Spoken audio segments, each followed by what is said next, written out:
This building is the former Gestapo headquarters in Brussels. Today it is the home of Peter Allen, a man of Colditz.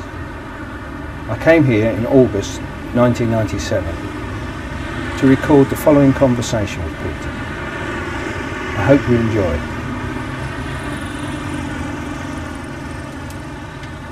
I'm the son of a Scottish father and an English mother. My father came from a working class family and proved a great entrepreneur in the travel business in America. He gave me the finest of educations that he never had, which I'm very grateful. I went to a very fine prep school where the headmaster of Tunbridge and 3 other housemasters sent their sons, and that was why later, when I'd finished prep school, I went to Tunbridge. After Tunbridge, I went to school in Germany for 6 months, and I only knew 4 words when I went there: Heil Hitler and Auf Wiedersehen. When I came out, I was told I spoke like a German. And then I had 6 months in France at Tours, at a place called the Institut des Étrangers, where I learnt my French. After a while, I went up to Brasenose College, Oxford, and studied German and French literature. But I could only stay there 1 year because my father, who had a travel business of rich Americans coming to Europe, in '38 they didn't come because of Hitler's travels all around Europe. And then you joined the armies? Then I joined the territorials. I tried to join the London Scottish, they were full up, and I got into the territorial battalion of the King's Royal Rifle Corps, the KRRC, 6898878 Rifleman Allen. A little later, I played rugby fairly well, and against the Metropolitan Police had a good match, and the colonel came to me and said, "Where did you learn your rugby, Mr. Allen?" And I said, "Tunbridge School, sir." He said, "Very good place." Went there myself and found myself at an Octu about 2 weeks later. Really? In Octu in Aldershot. There, That would have been? that was in October 1939. And at the end of the Octu in February 1940, I was commissioned in the Queen's Own Cameron Highlanders. Was that your choice? It was my choice, and I always remember Earl Cameron of Erech himself interviewed me, and he said, "Do you have any relations in the division, Highland Division?" I said, "Yes, in the First World War." He said, "What rank was he?" And I said, "Sergeant." And rather an icy silence. They said, "What about your father?" I said he was in the Royal Flying Corps. The silence got worse. Then he said, "I hear you play rugby for the army." I said, "Yes." And maybe that helped me get my commission.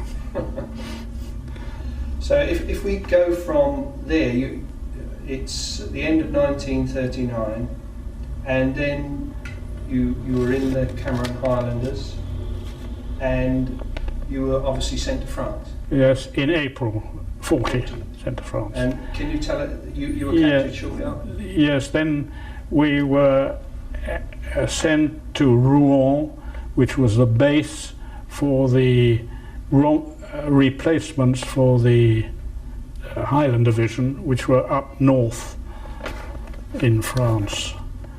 Then came May the 10th, when Hitler invaded, and then we were told to move up north to try and join the Highland Division. But in between time, Rommel's division took Abbeville and cut the lines of communication completely with the northern troops. We, at a place called Forges-les-Eaux, I was told to go forward with my platoon to make a reconnaissance, and I did, and over the hill I saw what looked like a panzer division reforming. I went back, but never found my company again. There was no one there. We had a short exchange of fire in a camp, in a farm. We had no ammunition or food, and the Germans finally overran us. And what was the your immediate treatment after capture? Perfectly normal. First of all, the morale of the German troops, as you can imagine, was very high. They were winning, and they were on their way to Paris and everything. And I sort of, because I spoke German, I saw to it at the food kitchens that my troops got some food. But normal. In fact, it was difficult for the Germans because there were masses of French prisoners. What about interrogation? Yes, I was interrogated finally, but name, number, rank and thing, but we had no information to give, really. And they accepted? They accepted that. We know that you could speak German, and so you were then presumably put in a transit camp in France, were you? No, we slept in fields at night. Right. There was you can't imagine the absolute chaos with the number of French prisoners. There were very few British there.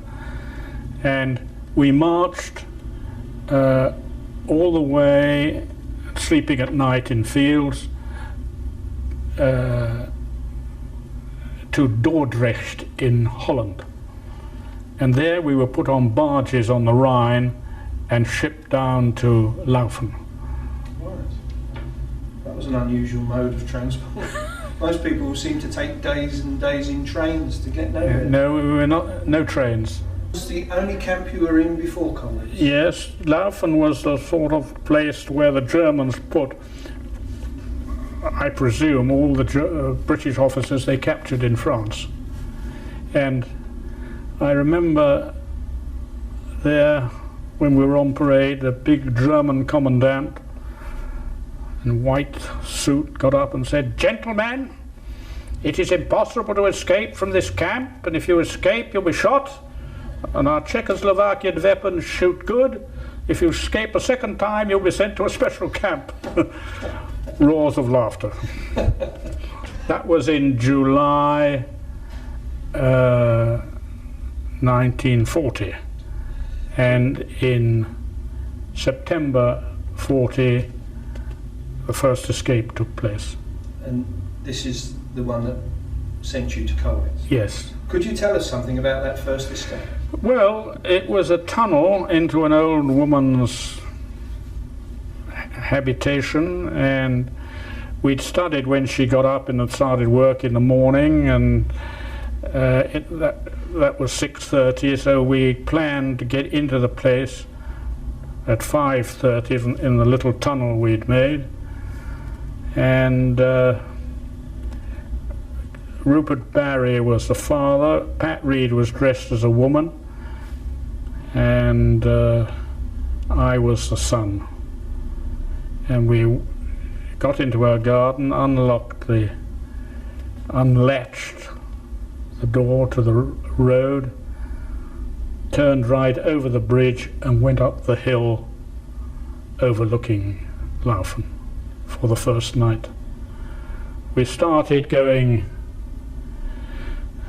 over the mountains, but after about 5 or 6 days we got very tired. We had no money, of course, and very little food, And we went down into the valley and along the road, and one evening, 10 o'clock I think in the evening, the German police jumped out of an ambush because they'd been notified that prisoners had escaped, and we were recaptured. And the other three got out the following day, did they? Yeah, the other three got out the following day, that's right. And that was the first attempt at escape? I think it was probably the first real escape from a prison camp. Right. People escaped en route and dotted around, I'm sure, but from an organised prison camp, I think it was the first. Was the reception when you presumably you were sent back to Laufen?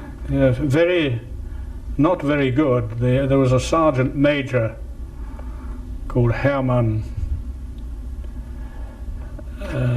You can read it in Rupert Barry's report, and he started hitting us about, and because I think he'd got into trouble because we had escaped. But then later we were put on bread and water diet for 3 days, which is basically for officers against the Geneva Convention, but you had three days of bread and water, and then a soup or something the fourth day. You were sent directly to Colditz then, were you? Yes. Because Colditz had been set up at the end of 39. Yes, because there were Poles, when we went there, there were Poles who'd been there a few months, and 3 Canadian aviators been put in there 2 days before we arrived. One of them being Hank Wardle, who escaped finally successfully with Pat Reed in 42. You've got to Colditz. Can you give us your first impressions? Well, it looked pretty awesome, I suppose, and but I think we were glad to get out of a huge camp with so many people in it, and especially arriving, the Poles were absolutely magnificent. They arrived and said, "Here's a door you cannot open, but we can, we have keys." And so we knew we were with the same kind of people. How many were at Laufen? Well, I suppose that originally there were about 20 Poles, then we 6 British came, and the 3 Canadians, and then came a few officers in November that swelled our ranks to about 20 odd, and a whole lot of Dutch first-class people who were from the Dutch colonial army, happened to be in Holland, and refused to sign the paper that they would not take up arms against the Germans. And quite amusing, the colonel's name in English, we called him the SBO, Senior British Officer, was Colonel German, and the SBO of the Dutch was Colonel English. But immediately escape committees were formed, and the liaison was excellent. Then the French came later, and the Belgians, and well, we went from about 20 to 40 to 60 to 80, something like that. And were you in separate blocks? Yes. Right from the start? Yes. And because the British included Australians, Canadians? Well, not at the early type, but then they came in a bit later because they were captured in North Africa. The Dutch and then the French, who were also excellent French types, not the rabble we'd seen before. Were you involved with the escape committee? No. You weren't? My job basically was interpreter to Colonel German, and also trying to suborn, because we hadn't got any parcels when we first arrived, and we wrote to Geneva and they said there's no such camp, and we wrote back and said yes there is, we've started it. And then Red Cross parcels started to arrive, and I must say with the Germans it's part of their character that if there's a stamp on a thing that's from Geneva, 200 parcels to be in the thing, they must have 200 parcels to receipt. If you've been a prisoner of the French and the Italians, I dare to say it might not have been the same. So can you tell us then, you eventually escaped from Colditz yourself? Yes, I was put in a mattress. They were changing mattresses on a horse cart, and Pat Reed shoved me in a mattress. I managed to have 50 Reichsmarks given me by Kenneth Lockwood, who was on the escape committee, but no food.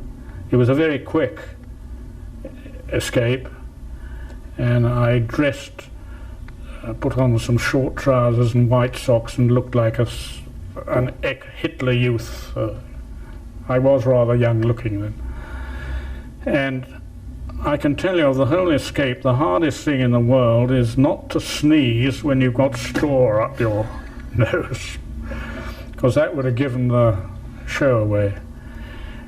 I was dumped in a place outside in the town where they kept the mattresses, and after about a quarter of an hour, when I heard no more noise, I got out, brushed myself down and walked to the station. And this was quite amusing, and I went to the station and asked the booking clerk, Chemnitz please, in German, because I spoke German. And he replied in German, hin und zurück, which is the German for a two-way trade, there and back, and I replied, nur hin, only one way please, suppressing a smile. Then I got to Chemnitz, and in the train to Chemnitz I thought, well, what am I going to do? I have no papers, no food, just a bit of money. Where do I go? I didn't really think of going up to the Baltic, getting on a boat to Sweden. I don't know why, but it didn't cross my mind at that time. Then I thought, well, Switzerland is no good. You just have to have maps there to know your way, otherwise you're sure to be caught. So I thought, well, the thing to do is to go down through Austria and Hungary and thing, and try and get to the Middle East where my division was.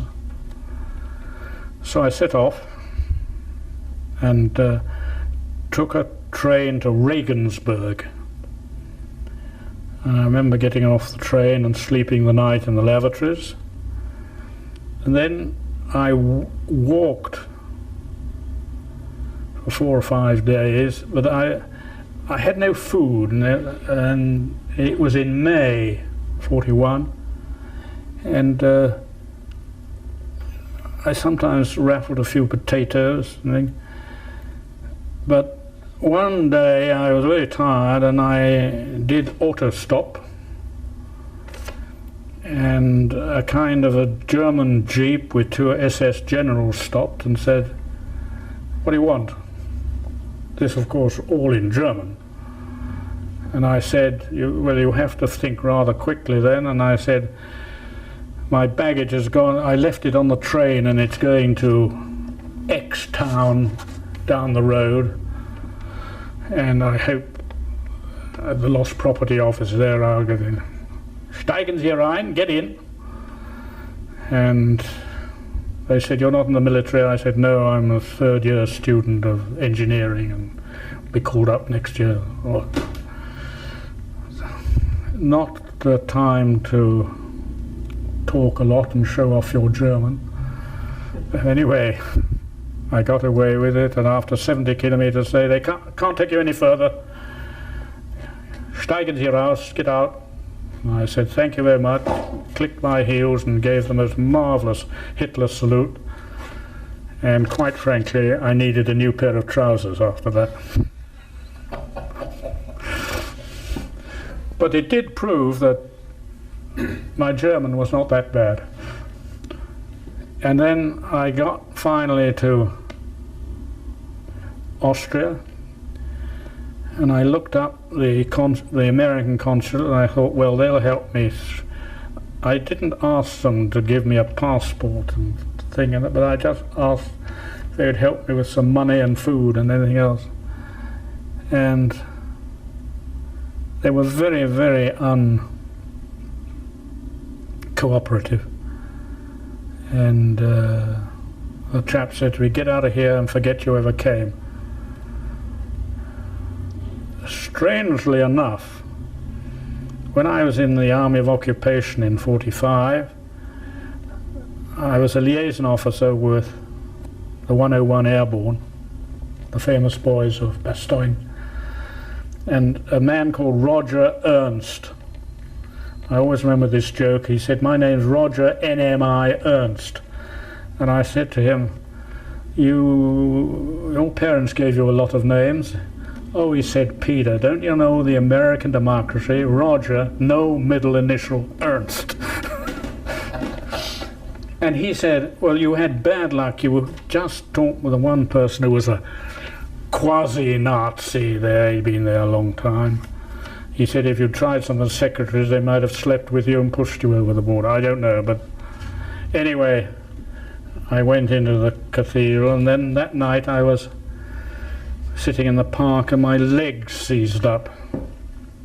The chap took me and I said, look, can you drop me somewhere I can get some food? He said, yes. Well, and then he dropped me somewhere in there, and I thought it was a Red Cross place, but it was apparently a police station. And they said papiere, and well, there's nothing you can do. So that ended that. And you went directly back to I went back to Colditz. And what was the reception when you got back there? Well, people were disappointed. They really thought that I'd got away. We'd got the first home run. Had anybody else escaped from there? Yes, 2 Frenchmen had escaped. And they got home. But of course, it was, I'm not saying it wasn't hard for them, but it was slightly easier for the French with, you could say you were a French worker, and there was the unoccupied zone which they could get into, but they were fine people. There were so many French workers in Germany at that time? Well, they're beginning to flood in, yes.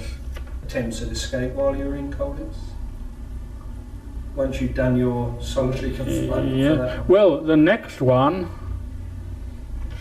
I think, was my one into the lavatories with several other people, which the Germans had heard us, and they rather played with us and let us come in, and then sort of didn't maltreat us, but just said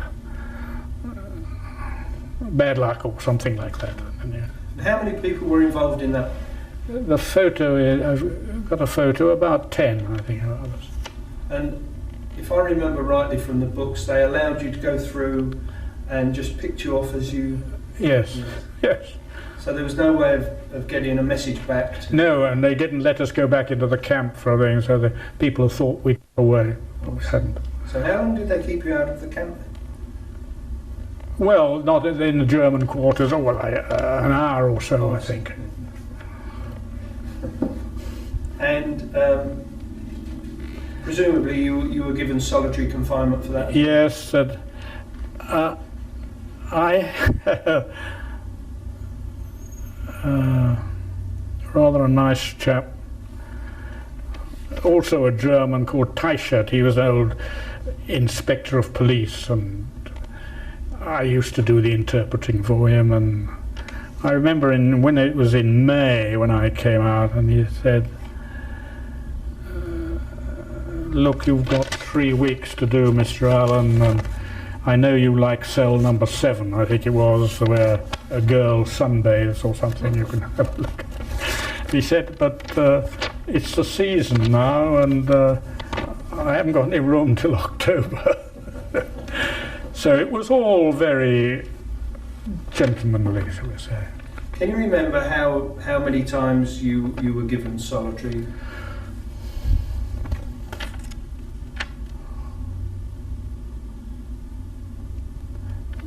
Well, no, I don't think many more than 3 or 4 times, I think. And Solitary was something to be aimed for. It was, if you ask me now, I know the Bible almost off by heart, and I always said, I must have a Bible. That's the Geneva Convention. They always supplied one. And that was learnt in solitary confinement. Yes, and you were away from the hoi polloi, as we said. And that at times was a benefit to be away. There were times when that was a benefit to be away from. Yes. I always remembered. I did Latin and Greek at school, and there's a famous ode of Horace 2,000 years ago, which applies today as well as to me in Colditz, which said, "Odi profanum vulgus et artio." I loathe the vulgar crowd and shun them. And I said, good enough for Horace, good enough for me.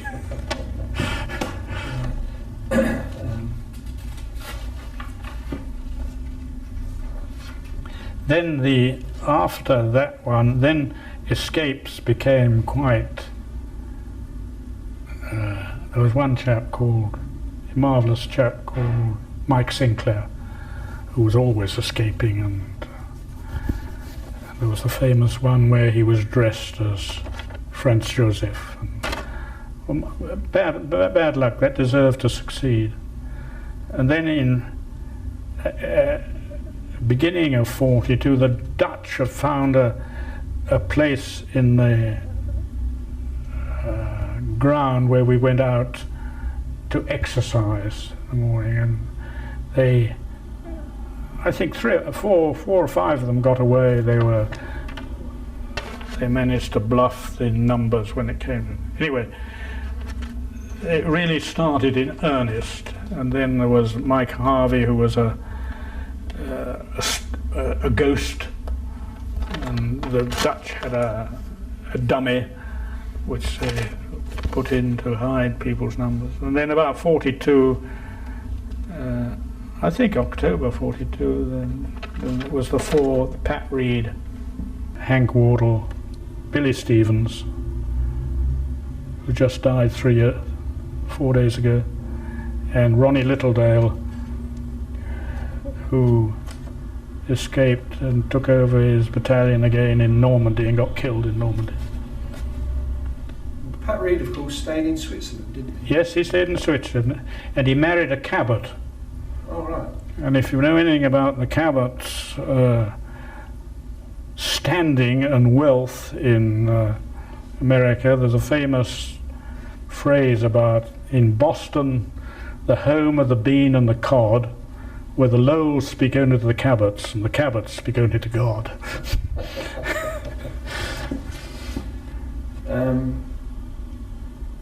Did you have any official or unofficial contacts with the UK when you were... Well, I didn't, but Rupert Barry had a War Office code.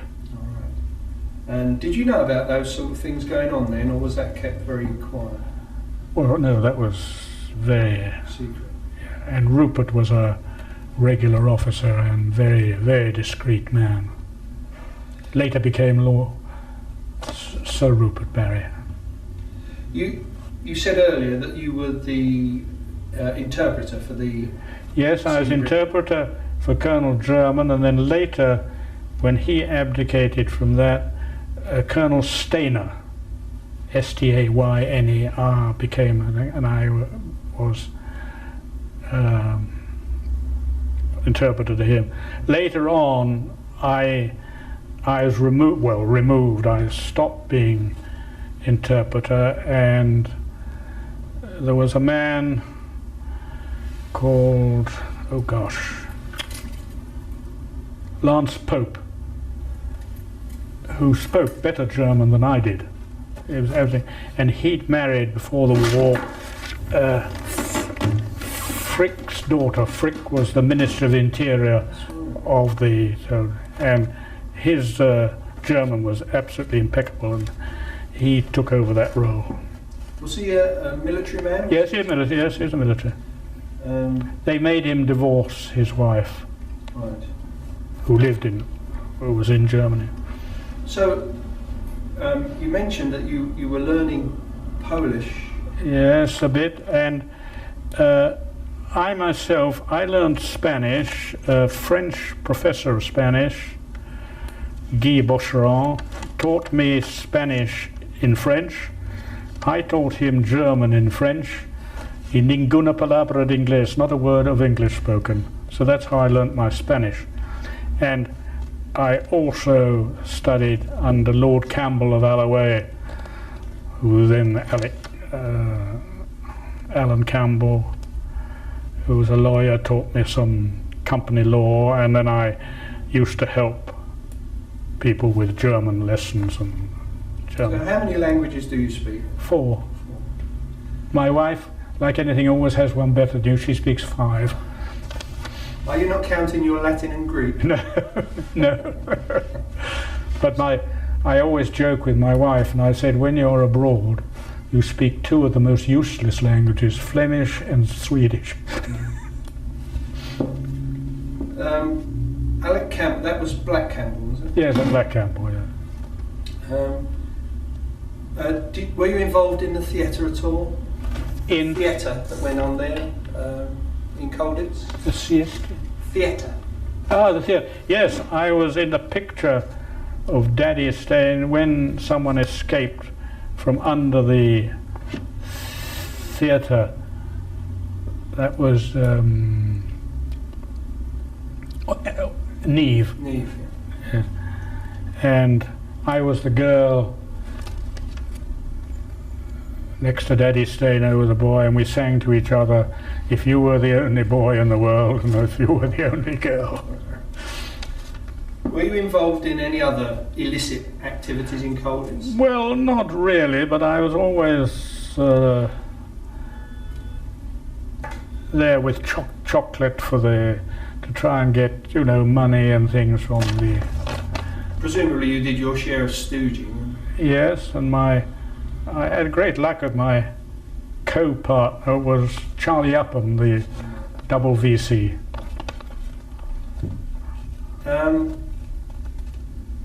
Did you sit any exams for this? No. You didn't? No. But there was quite a bit of that went on? Not terribly. No. Colditz, I think, we were one-minded about one thing, Most prisoners accepted their fate and got down and studied, sometimes a tunnel took a year to dig, and can you, apart from Charlie Upham and the first 6 that you arrived with, yeah. Are there any characters that stand out in your mind from Colditz? Oh yes, there was a chap called Checo, a Czech pilot in the area, who was absolutely marvellous at getting stuff out of the Germans, and he got down also into the town to the dentist, and there was a woman there, or girl there, who fell in love with him and everything else, and she gave us a lot. When Checo went down there, Checo came back with a lot of good information. And when finally the Americans came in the camp, all that information, who was a Nazi, who wasn't, and everything, was very useful indeed. He was superb at that. And I remember one day 200 flying fortresses flew over the camp, and Checo said, come to the top, Peter, look at them, like vesps, wasps. We've read all the books with all the different things that went on in Colditz, but there must have been long spells when it was very boring. Yes, that is true. But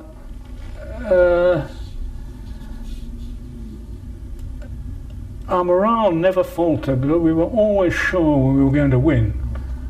We didn't know how sometimes, but yes, there were periods of... But as I say sometimes, a scheme might take a year to develop, and we have to watch the Germans, watch the time, watch the angle of the shooting, whether it... And did that sort of thing take up your time if you were involved in something like that? Yes, I think so. What about, because some people suffered depression and... Yes, there was, but not many. No. No, there was 1, 2 people possibly, but no, there was no real medical... The chances are they would have done anyway? Possibly. So, talking about now your state of mind in general, was there anything there that particularly annoyed you about being in Colditz or being... Well, I personally, I don't know if like anybody else, I'm sort of slightly ashamed of being a prisoner. It's not a... You are supposed to fight and you don't, and I think that's what motivated me most for trying to escape. So, were you then surprised after the war at the reception you got as an ex-Colditz man? Well, directly after the war, it really was not... this Colditz only really became known when Pat Reed wrote the book, and then later on, which I didn't see, but with the television series. And of course, once you're on a television series, and I believe that it was the highest at that rate, there were 18 million viewers, then it becomes... And I, when I married and after the war, I never talked about Colditz, never thought about Colditz. And it's only since the sort of media thing that one has sort of become... Because in the television series, your escape was actually featured. Was it? Yes. The Pallias escape. Pallias, yes. Was featured. And then myself, it never affected me mentally, because as soon as I was out of Colditz, in 2 months I was back in Germany as a soldier trying to earn my keep for a change. How long did you stay in the army after the war? I was demobilized in March '46. And then you... Then you came out, you had no money, you had nothing, and I worked in '48, I joined the Standard Motor Company in their export division in London, and worked there till 1952. Then I became overseas executive of the Rover Company from Moscow to Tenerife, about 17 countries. And in that was 52 to 59. 55 I got married, and as my wife was born in Belgium, I settled in Belgium. And then in 59 the Rover Company said, you can come back and live at Solihull. And I thought, no. And I said, I'm going to retire. But nobody's ever retired from the Rover Company. Well, I said, there's always a first one. And incidentally, my chairman, Sir George Farmer, who died last year, we remained in contact all my life. And I enjoyed the Rover Company very much. They were gentlemen. Very good. And then I joined my parents' firm. And if you have children, you might know the game called Fuzzy Felt. Yes. That's my parents. Really? Yes. And I stayed there for about 4 years, and then I was no good just being in an office sitting, and having travelled with Rover, and I got a job for Bell's Whiskey, same beat, all Europe, and I was 18 years with them, and took my retirement 2 years early at 63, at the beginning of 1981. And you've obviously stayed in Belgium. Yes. You've never had an inclination to go? I bought a house in England in 68 and sold it in 91. So you did live in England for? Oh yes. Was that you had the two places going, did you? Or? Yes, Belgium and England. Going back to Colditz, were there any particular incidents that amused you or saddened you? Well, saddened me was when Mike Sinclair was killed, and I don't really think it was brutality on the Germans' part. He was told to stop, but that was saddening, because I think he was awarded a DSO for. I think he was the greatest escaper of the lot, and he never thought of anything else except escaping. Amusing, yes. So one day, at a time when they were doing rather well with their U-boats and the sinking, and I went up to the canteen manager and said, tomorrow is St. Barnacle's Day. It is the day of the British Navy, and we are very sad that you sink so many of our ships. We just like to drink to the few that are left. And we got a case of wine the next day. For St. Barnacle's Day.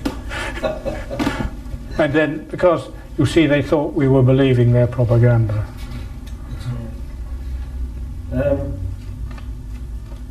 Are there any other overriding memories you have? Not the overriding memory is that all the people, the French, the Dutch, Belgian, they were all high-class chaps. I mean, no question of collaboration or anything like that. And oh yes, the one item, I believe, the Germans tried to suborn people to go and work for them, come out of Colditz working.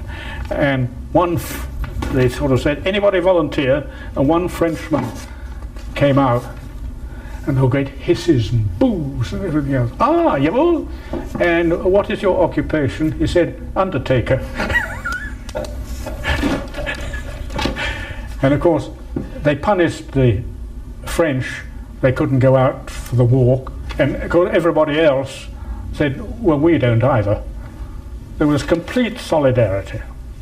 Do you remember anything about any of there were various suspected traitors? Yes, there was one chap who came in, and we told the Germans if he's not out in 24 hours.